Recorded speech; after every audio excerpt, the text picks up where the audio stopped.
우리가 여행을 가다가 갑작스러운 어려움을 만나게 되듯이 우리의 인생에도 우리가 예상치 못했던 난감한 일을 만나게 되기도 합니다.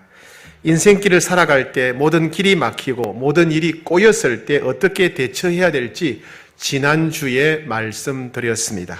오늘도 지난주에 이어서 삶의 길이 막히고 꼬일 때 우리에게 주시는 두 번째 하나님의 말씀을 듣고자 합니다.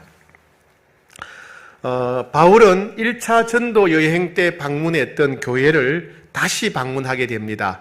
더베라든가 또 돌에 맞아 기절했던 루스드라든가 이고니온, 안디옥 교회에 방문해서 성도들을 위로하고 격려하는 일을 했습니다. 그리고 더 나아가서 그동안 복음을 전하지 않았던 지역으로 가서 열심히 복음을 전하고 교회를 개척하는 일을 했습니다. 그런데 이상하게도 성령님께서 아시아 지역, 즉 터키 지역에서 복음을 전하는 일을 막으십니다. 남쪽으로 갔더니 남쪽에도 성령님이 막으시고 북쪽으로 갔더니 북쪽도 막으십니다. 그래서 서쪽 끝으로 결국 가게 됩니다. 바울은 거기서 기도하게 됩니다. 왜 성령님께서 아시아 지역에서 복음을 전하지 못하게 하시는지 기도하게 됩니다. 그러다가 드로아라고 하는 도시, 우리가 알고 있는 트로이의 목마가 배경이 되는 도시죠.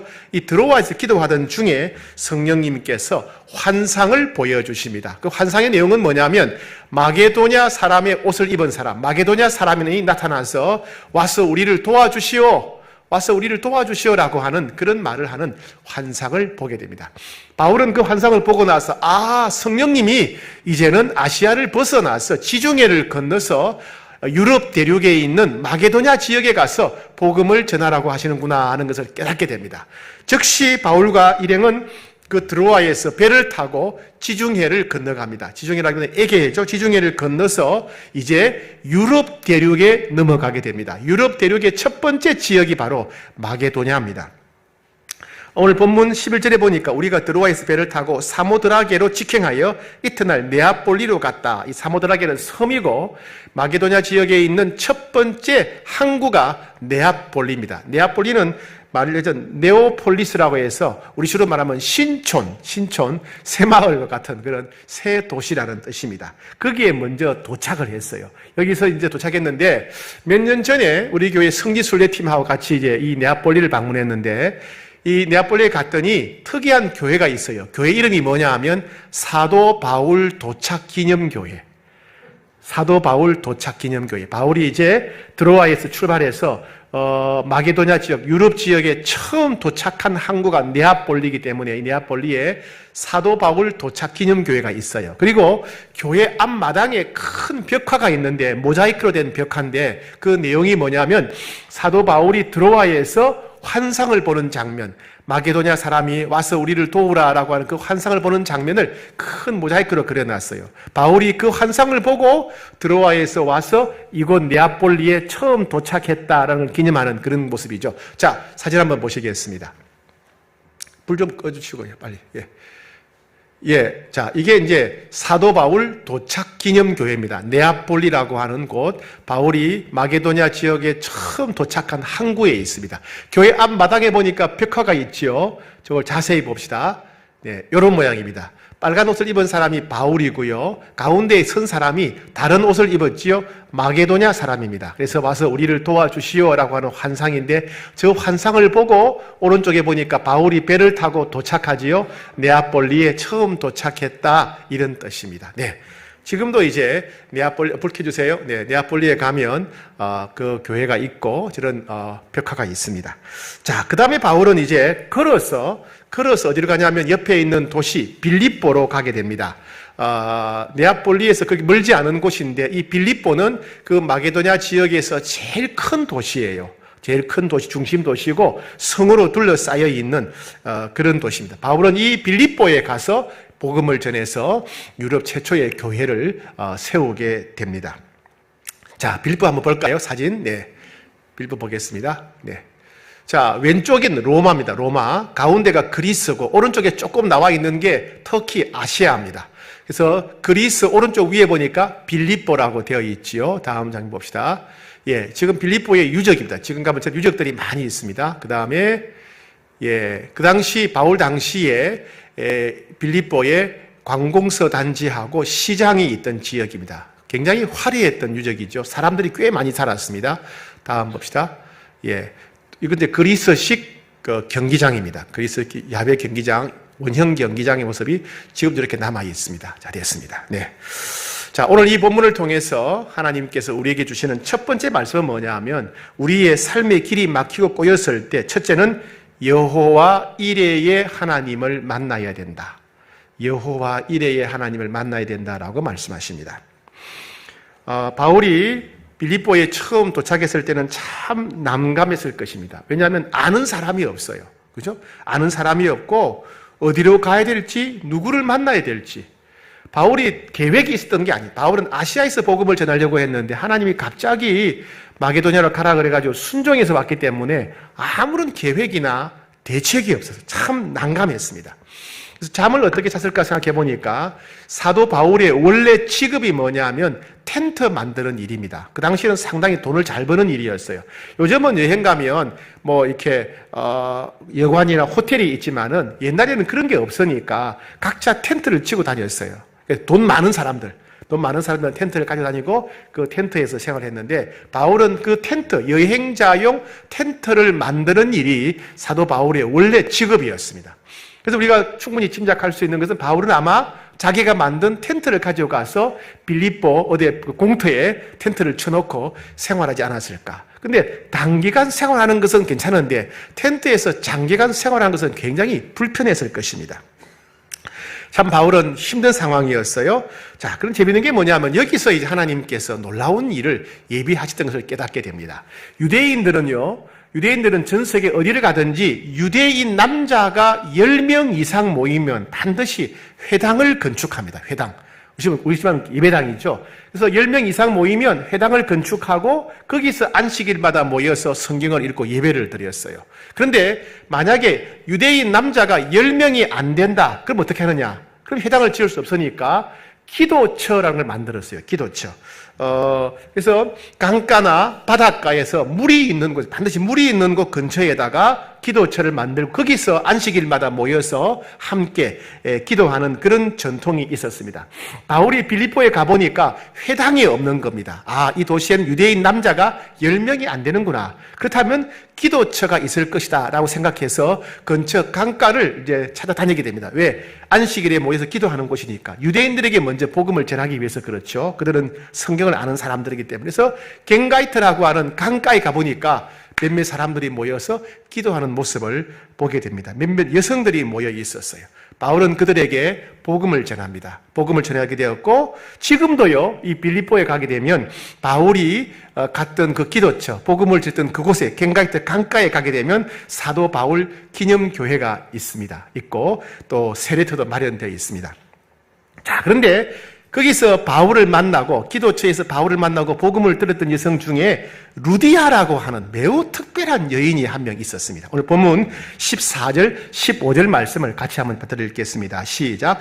두아디라시에 있는 자색 옷감 장사로서 하나님을 섬기는 루디아라 하는 한 여자가 말을 듣고 있을 때에 주께서 그 마음을 열어 바울의 말을 따르게 하신지라. 그와 그 집이 다 세례를 받고 우리에게 청하여 이르되 만일 나를 주로 주 믿는 자로 알거든 내 집에 들어와 유하라 하고 강권하여 머물게 하니라. 예, 이 여인은 빌립보에 사는 여인이고 두아디라라고 하는 지역에서 생산한 천을, 옷감을 가져다가 판매하는, 옷감을 수입해서 판매하는 그런 사람이었습니다. 지금으로 말하면 국제무역상이라고 할 수 있어요. 여성으로서는 대단하죠. 그죠? 우리 홍익교회도 훌륭한 여성들이 많잖아요. 그것처럼 여성으로서 국제무역상을 하는 여인이 루디아였습니다. 이 루디아는 아마 이전에 유대교를 믿었던 그런 여인이겠죠. 그러니까 기도처에 왔겠죠.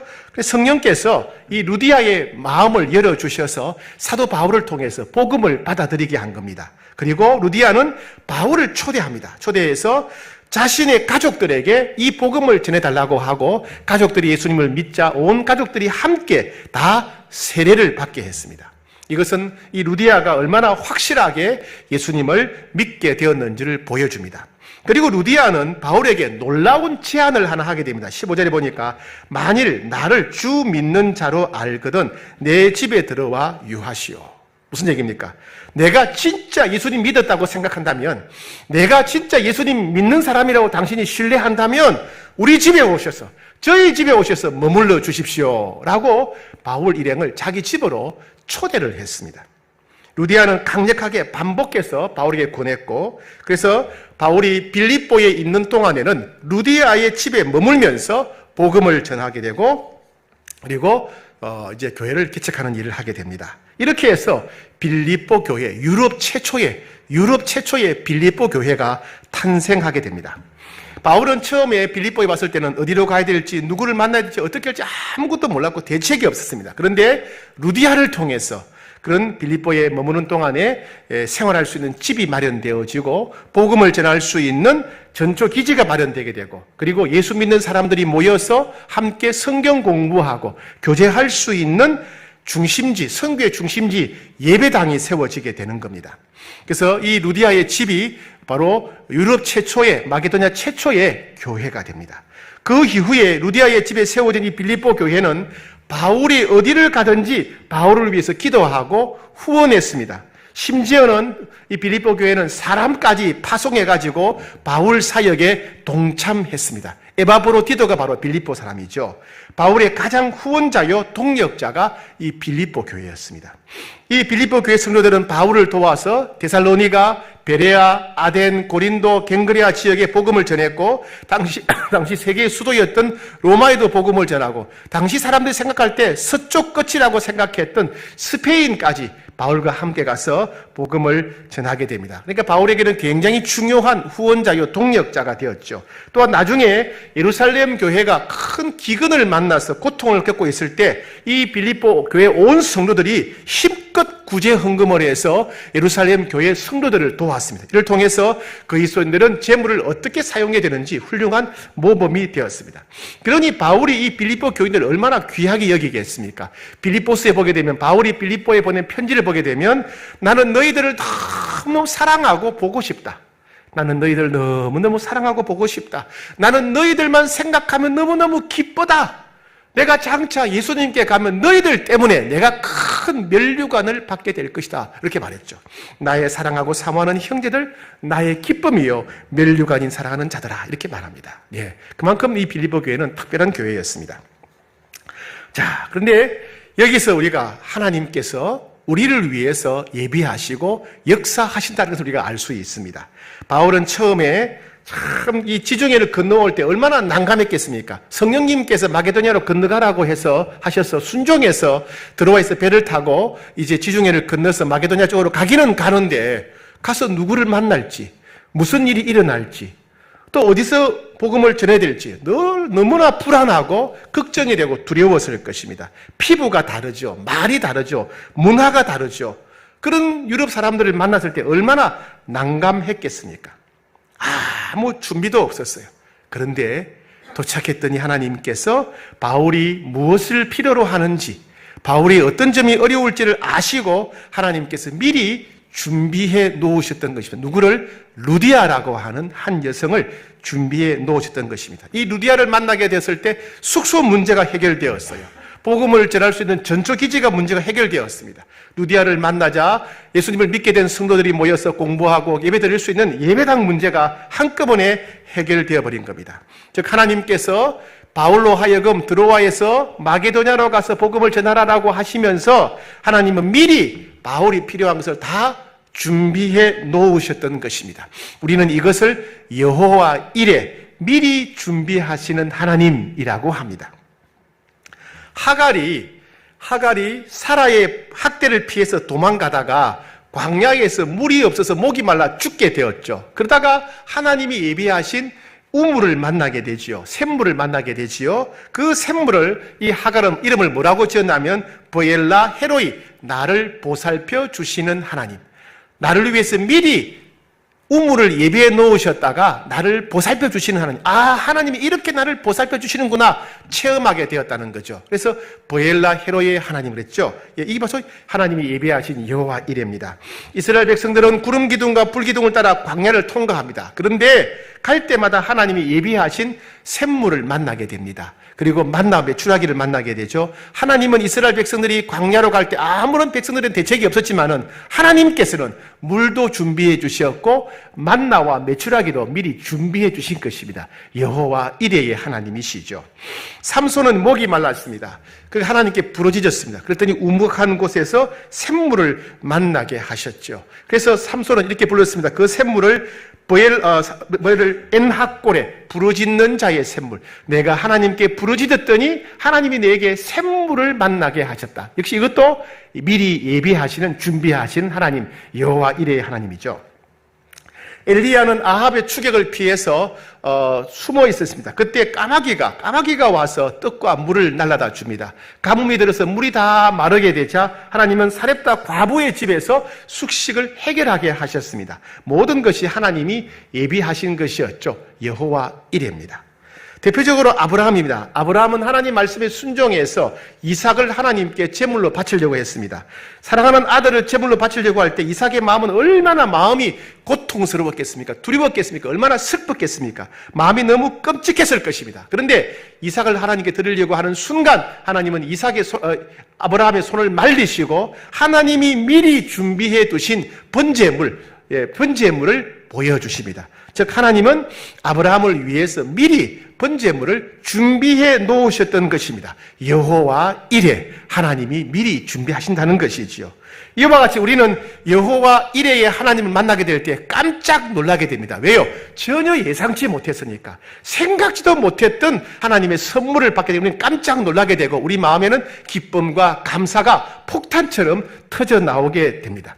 우리는 이런 여호와 이레의 하나님을 만나야 되는 것입니다.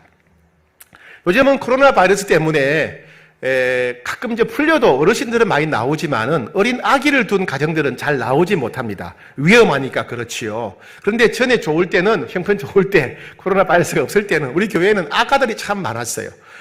우리 교회는 유난히 아가들이 많았어요. 그래서 첫째는 기본이고, 둘째, 셋째는 흔했습니다. 그죠? 셋째는 흔하고, 심지어 넷째도 태어났어요. 넷째도. 아가들이 참 많아요. 교회 곳곳에 막 아가들이 많고, 아가를 등에 업고, 또 앞에다가 또 안고, 그 보찜 들머지고 다니는 엄마 아빠를 많이 볼 수 있었습니다. 교회 곳곳에서, 아이고, 우리 아가 배가 고픈가 보네, 가슴을 풀어헤치고, 사랑스러운 얼굴로 젖을 먹입니다.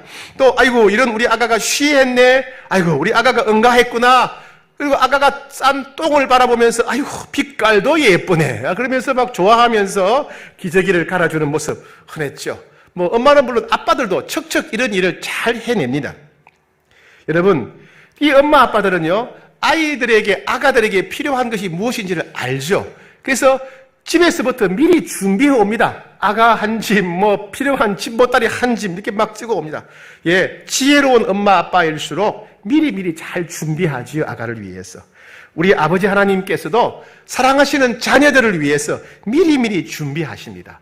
우리가 힘든 일을 당했을 때, 어려운 일을 당했을 때, 난처한 일을 당했을 때, 문제가 꼬였을 때, 우리에게 필요한 것이 무엇일까? 우리에게 절실한 것이 무엇일까? 하나님은 아시고 미리 준비하신다는 겁니다. 살아계신 하나님께서 너무나 사랑하시는 성도 여러분은 어떤 어려움을 겪고 계십니까? 무엇이 답답하십니까? 주님은 알고 계시고요. 여러분들을 위해서 미리 준비한 것이 있습니다. 미리 준비한 은혜가 있다는 것입니다. 우리는 너무 답답하고 힘들어서 한숨 쉬고 밤에 잠을 못 이루지만은 하나님은 우리의 그런 형편 필요를 아시고 미리 준비한 것이 있습니다. 왜요? 우리 하나님은 미리 준비하시는 여호와 이레의 하나님이시기 때문에 그렇습니다. 사랑하는 여러분, 그 하나님을 신뢰하셔야 됩니다. 하나님께서 여러분들을 위해서 예비하신 것을 볼 수 있는 눈이 열리기를 축복합니다. 우리 하나님은 절대로 우리를 그냥 내버려 두지 않습니다. 우리 하나님은 절대로 우리를 외면하거나 잊어버리지 않습니다. 사랑하는 자녀들의 고통을 너무 마음 아파하시면서 반드시 도와주시고 반드시 미리 은혜를 예비해 두시는 분이십니다. 사랑하는 여러분, 우리의 필요한 것을 하나님이 예비하신다는 것 신뢰하기를 축복합니다. 그런 믿음 갖게 되기를 축복합니다. 여러분이 힘들어하고 답답하는 모든 문제에 대해서 하나님이 미리 예비한 은혜가 분명히 있다는 사실을 믿으셔야 됩니다. 그리고 그것을 발견할 수 있는 눈이 열리기를 축복합니다. 여호와 이레의 하나님을 만나서 하나님이 이렇게 나를 사랑하시는구나. 하나님의 사랑을 깊이 체험하고 경험하고 하나님을 더 신뢰하게 되기를 축복합니다. 두 번째입니다. 삶의 길이 막히고 꼬였을 때 두 번째 우리에게 주시는 말씀은 예수 그리스도의 이름으로 악한 영을 대적해야 된다라고 말씀하십니다. 오늘 본문 16절, 17절, 18절 받들어 읽겠습니다. 16절, 우리가 기도하는 곳에 가다가 점치는 귀신 들린 여종 하나를 만나니 점으로 그 주인들에게 큰 이익을 주는 자라. 그가 바울과 우리를 따라와 소리질러 이르되 이 사람들은 지극히 높은 하나님의 종으로서 구원의 길을 너희에게 전하는 자라 하며 이같이 여러 날을 하는지라. 바울이 심히 괴로워하여 돌이켜 그 귀신에게 이르되 예수 그리스도의 이름으로 내가 네게 명하노니 그에게서 나오라 하니 귀신이 즉시 나오니라. 바울이 복음을 전하기 위해서 다니는데 어느 날 귀신에게 사로잡힌 점치는 여성 한 명을 만나게 됩니다. 귀신은 사람 속에 들어가서 점을 치죠. 미래를 알아맞히는 척하면서 귀신이 사람 속에 들어가서 귀신의 능력으로 미래를 알아맞히는 척하면서 사람을 사로잡게 되고 패망에 빠지게 합니다. 귀신을 추구하는 사람들은 다 끝이 안 좋아요. 패망이 이릅니다. 잘 보세요. 한국의 무당 중에도 귀신이 들어간 무당 있죠. 강신무들. 한국의 용하다는 점쟁이들, 그 안에는 귀신이 들어갔습니다. 귀신이 역사에서 병을 고치기도 하고 미래를 알아맞히는 척합니다. 그러나 절대로 귀신은 병 못 고칩니다. 절대로 귀신은 미래를 알아맞힐 수가 없어요. 왜? 하나님의 주권이기 때문에 그렇습니다. 그러나 과거는 좀 아는 것 같아요. 하나님이 과거는 다 누구나 볼 수 있으니까 귀신들에게 과거를 알아맞히는 능력은 좀 준 것 같고, 있는 것 같고, 그러나 절대로 귀신은 미래를 알 수가 없습니다. 그런데 이 귀신이 영적인 존재였기 때문에 사도 바울이 어떤 사람인지 금방 알아차립니다. 왜요? 귀신같이 알았을 거예요. 그죠? 귀신같이 알죠. 그리고 바울이 가는 곳마다 바울 일행을 놀리기 시작합니다. 17절에 이 사람은 지극히 높은 하나님의 종으로서 구원의 길을 너희에게 전하는 자라. 이 말을 그대로 보면 좋은 말 같잖아요. 그죠? 오히려 귀신이 바울을 인정해 주는 것처럼 그렇게 보이는데 그건 오해한 거예요. 오해한 거예요. 분위기를 잘 몰랐어요. 이런 진지한 고백이 아니라 비웃고 놀리고 방해하는 겁니다. 예를 들면 여러분들이 동네에 길을 가는데 동네 사람이 여러분을 보고 아이고 이 사람이 홍익교회 집사라네. 아이고 이 꼴에 하나님이 세우신 권사라네. 여러분 그런 말 들으면 기분 좋으세요? 그건 뭐예요? 비웃고 놀리는 말이잖아요. 그죠? 예, 그렇게 바울을 비웃고 놀렸다. 그런 말입니다. 그래서 바울은 예수 그리스도의 이름으로 이 귀신을 쫓아내고 그 여인을 자유하게 합니다. 자, 여러분 오늘 이 여인의 이름을 아십니까? 오늘 본문 보세요. 이 여인의 이름이 있습니까? 이름이 없지요. 그죠? 예. 부모들은 자녀가 태어나면 아름다운 이름, 복된 이름, 예쁜 이름 지어주려고 합니다. 근데 이 여인은 이름이 없어요. 그건 뭘 말합니까? 이 여인은 어쩌면 어릴 때부터 귀신 들려서 제대로 사람 취급받지 못하고 살았다. 예. 그런 정말 불쌍한 여인이라는 겁니다. 귀신이 한 사람 인생에 들어가서 이 여인은 사람 구실 못하고 인권도 없이 살았다. 그런 말입니다. 그래서 바울이 이 귀신을 쫓아내자 이제 더 이상 바울을 괴롭힐 수 없었을 뿐만 아니라 이 여인도 귀신에게서 해방되어서 한 사람으로서의 인생을 비로소 되찾게 된 것입니다. 해방과 자유를 얻게 되었습니다. 여러분, 오늘날에도 귀신이 역사합니다. 마귀가 부리는 악한 영이 귀신입니다. 여러분, 우리는 성령님이 계심을 믿지요. 눈에 보이지 않지만은 우리 성령님이 계심을 믿습니다. 계심을 믿고 또 하나님이 부리시는 천사들이 분명히 있습니다. 성경 곳곳에는 천사를 인정하고 있어요. 그런데 눈에 보이지 않지만은 성령님이 계시고 천사들이 있듯이 눈에 보이지 않지만은 마귀도 있고 마귀가 부리는 타락한 천사들, 마귀가 부리는 악한 영들이 바로 귀신입니다. 우리가 흔히 생각하는 처녀귀신, 총각귀신, 과부귀신처럼 사람이 죽은 뒤에 혼이 귀신이 되는 게 아닙니다. 아니고 원래부터 있는 타락한 천사들입니다. 그리고 뭐 또 천사 귀신이라 그러니까 하얀 소복 입고 머리 풀어헤치고 입에 칼 물고 달려도 하는 거 그런 거 아니에요. 이 귀신은 그는 사람들이 꾸며낸 상상의 모습이고, 예, 악한 영들은 보통 사람들의 눈에는 보이지 않습니다. 영분별의 은사를 가질 때는 보이지만은 보통 사람 눈에는 이 귀신들이 눈에 보이지 않는 악한 영들입니다. 그러나 살아서 역사합니다. 우리 성령님은 어떻게 해요? 우리 마음에 평안을 주시죠. 두려움을 가져가지고 평안을 주시고, 성령 우리 마음에 분노를 가져가시고 평안을 주시죠.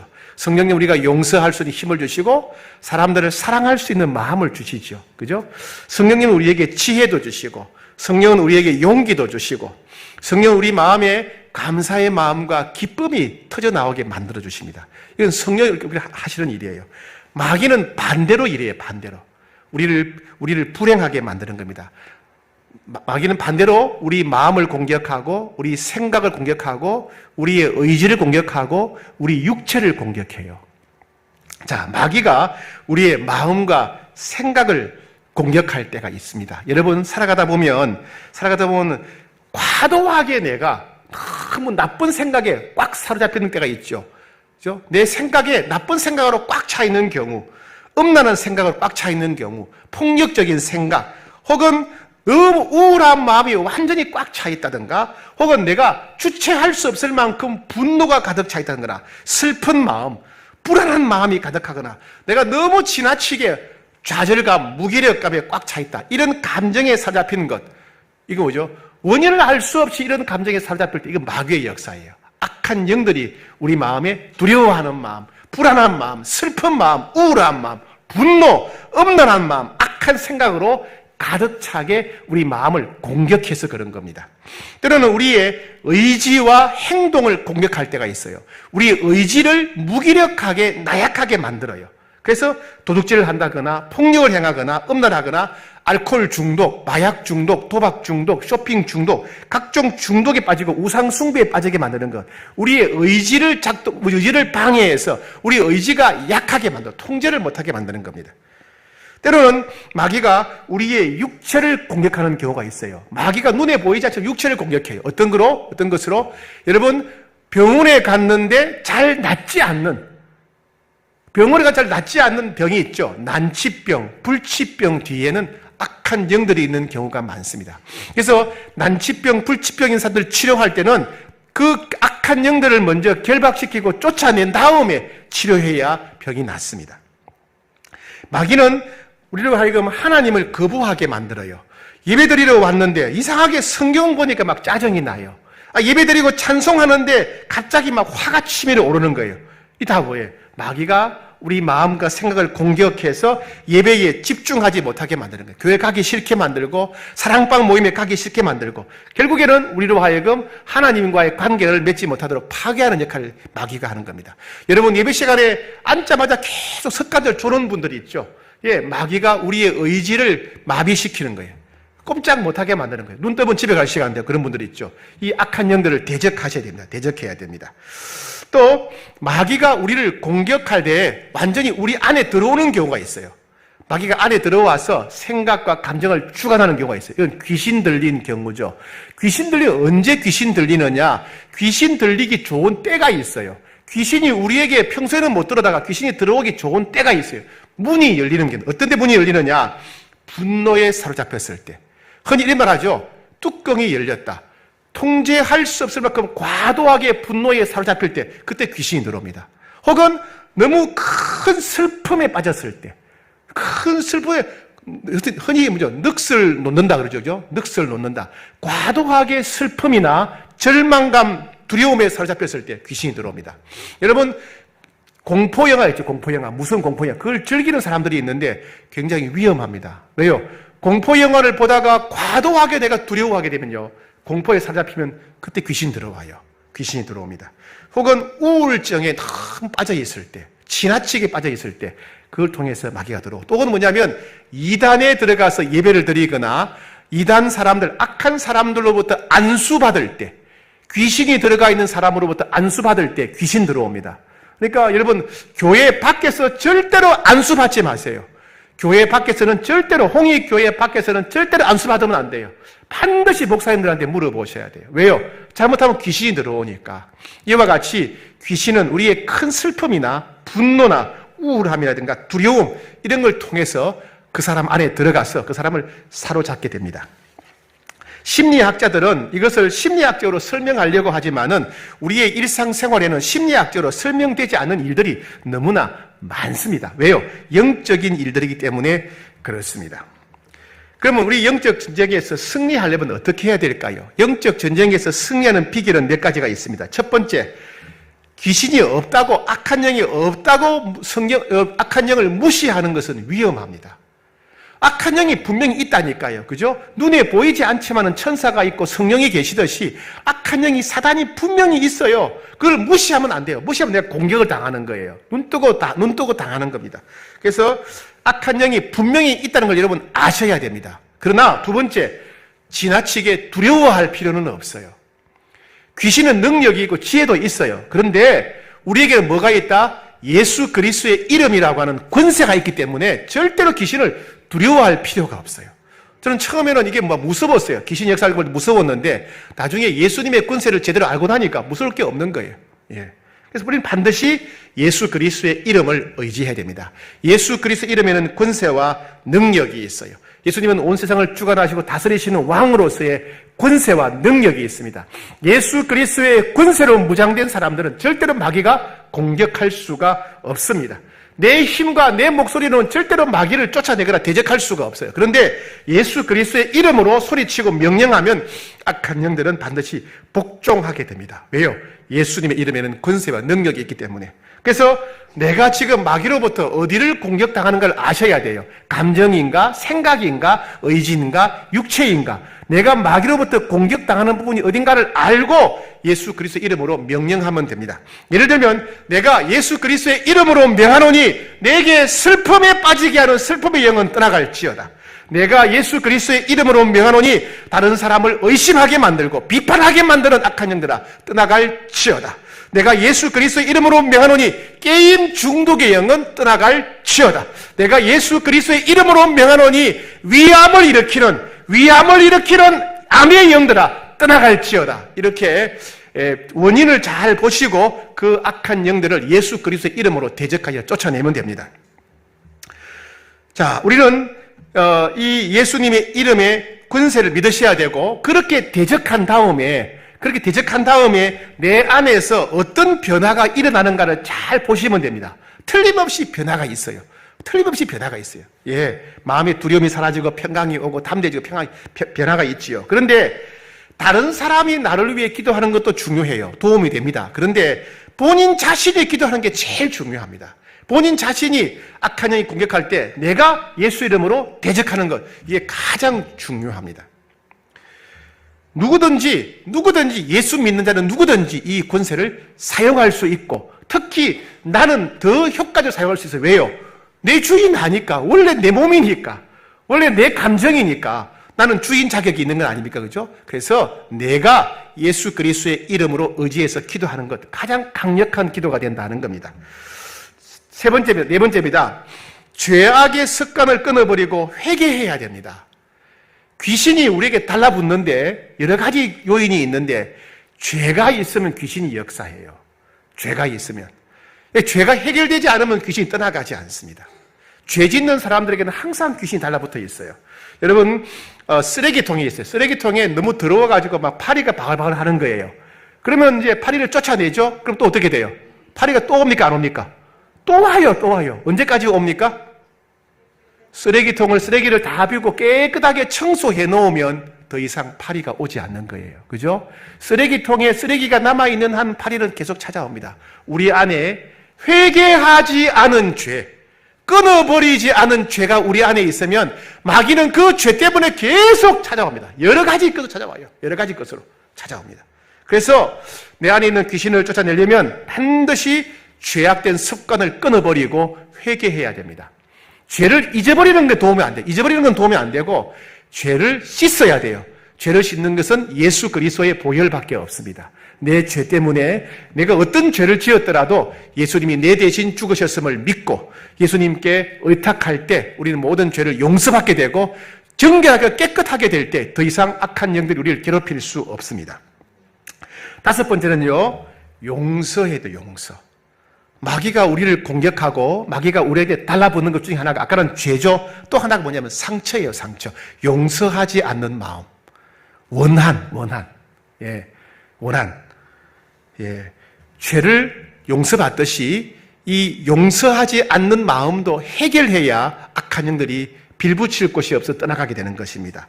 많은 사람들은 자기에게 피해를 주고 상처 준 사람을 잘 용서하지 않습니다. 계속해서 미워하는 마음, 원통한 마음을 품고 살아가게 됩니다. 마귀는 이걸 너무너무 좋아해요. 우리가 누군가를 미워하는 마음, 원통한 마음, 억울한 마음, 수치심, 좌절감, 이걸 이용해서 우리에게 달라붙어 있고요. 이걸 이용해서 우리 마음 가운데 육체의 병을 줘요. 여러분, 그런 분들 많잖아요. 우리 교회도 그런 분들이 있어요. 어느 권사님 오셔서, 목사님, 위가 너무 아파요. 소화가 안 돼요. 막 병원에 가서 아무리 위 궤양약을 먹었는데 치료가 안 돼요. 기도에 성령님께서 권사님 보고 며느리 용서하라 그러십니다. 며느리. 그러니까 막 울다가 뭐 어떻게 하겠어요? 병이 나아야 되니까. 억지로 예수님 이름으로 며느리 용서하겠습니다. 그런다면 병이 나아버려요. 왜요? 이와 같이 원통한 마음, 미워하는 마음을 통해서 귀신이 달라붙어 있어서 우리에게 여러 가지 좌절감, 슬픔도 주지만은 육체의 질병도 주기 때문에 그렇습니다. 그래서 어떻게 돼요? 용서해야 된다. 용서해야 돼요. 용서하기 싫어도 내가 살려면 용서해야 돼요. 내가 평안을 누리려면 용서해야 돼. 내 병이 낫고 건강하려면 용서해야 돼요. 용서하게 되면 이제 우리 안에 있던 분노, 수치심, 좌절감, 여러 가지 육체적인 질병이 힘을 잃게 되는 겁니다. 그것을 장악하던 귀신이 힘을 잃게 되는 겁니다. 그래서 우리는 늘 용서해야 돼요. 그래야 건강하고, 그래야 평안하고 형통할 수가 있습니다. 예수님이 이 땅에 계실 때 하셨던 사역은 크게 세 가지입니다. 하나는 예수님은 첫 번째, 하나님 나라가 시작되었다고 선포하셨어요. 두 번째, 하나님 나라가 어떤 나라인지 설명해 주셨어요. 세 번째는 뭐냐면 귀신을 쫓아내고 병을 고치셨습니다. 그죠? 또 예수님은 제자들을 파송하시면서 세 가지를 하게 하셨어요. 하나님 나라가 시작됐다고 선포해라. 두 번째, 하나님 나라가 어떤 나라인지 가르치라. 세 번째, 귀신을 쫓아내고 병을 고치라. 이렇게 말씀하셨어요. 오늘날 하나님은 우리들에게도 말씀하신, 동일하게 우리들에게도 예수님이 하셨고 제자들에게 당부하신 일을 하게 하십니다. 우리는 만나는 모든 사람들에게 복음을 전해야 돼요. 하나님 나라 복음을 전해야 됩니다. 우리는 또 성경을 읽고 배우며 훈련받고 자라가야 돼요. 세 번째, 우리는 뭘 해야 된다? 귀신을 쫓아내고 병을 고쳐야 됩니다. 모든 그리스도인들이 해야 될 일입니다. 마귀를, 악한 영을 무시하지 말고, 두려워하지 말고, 예수 그리스도의 이름의 권세를 믿고, 그 다음에 죄를 정결하게 하고, 또 모든 상처 가운데서 용서해야 된다. 우리는 반드시 승리하게 될 것입니다. 특별히 여러분, 삶의 길이 막히고 꼬이신 분들, 인생의 큰 슬픔과 고난을 당하시는 분들이 있다면 예수의 이름으로 승리하셔야 됩니다. 마귀가 지금 여러분들의 어떤 부분을 공격하는가를 아셔야 돼요. 생각을 공격하는가, 마음을 공격하는가, 의지를 공격하는가, 육체를 공격하는가를 잘 아셔야 돼요. 그리고 그런 걸 볼 수 있는 믿음의 영적인 분별력을 가지셔야 됩니다. 그리고 예수의 이름으로 대적해야 됩니다. 사랑하는 여러분, 오늘 이 예배에 오신 모든 여러분들이 우리의 생각과 마음과 육체를 공격하는 마귀의 공격, 마귀가 지금 어디를 공격하는가를 알아차릴 수 있는 영적인 분별력을 갖게 되기를 축복합니다. 마귀를 두려워하거나 무시하지 않고 예수 그리스도의 이름을 의지해서 모든 악한 영들을 대적하고 결박시키고 쫓아내는 여러분 되시기를 축복합니다. 그리고 예수 그리스도의 이름으로 모든 누르는 것과 사로잡힌 것으로부터 해방되고 자유와 평강을 누리는 여러분 되기를 축복합니다. 그래서 어떤 상황에 있든지 간에, 어떤 형편에 있든지 간에 예수님 때문에 평강을 누리고 기쁨을 누리는 복된 여러분 되시기를 축복합니다. 우리 같이 한번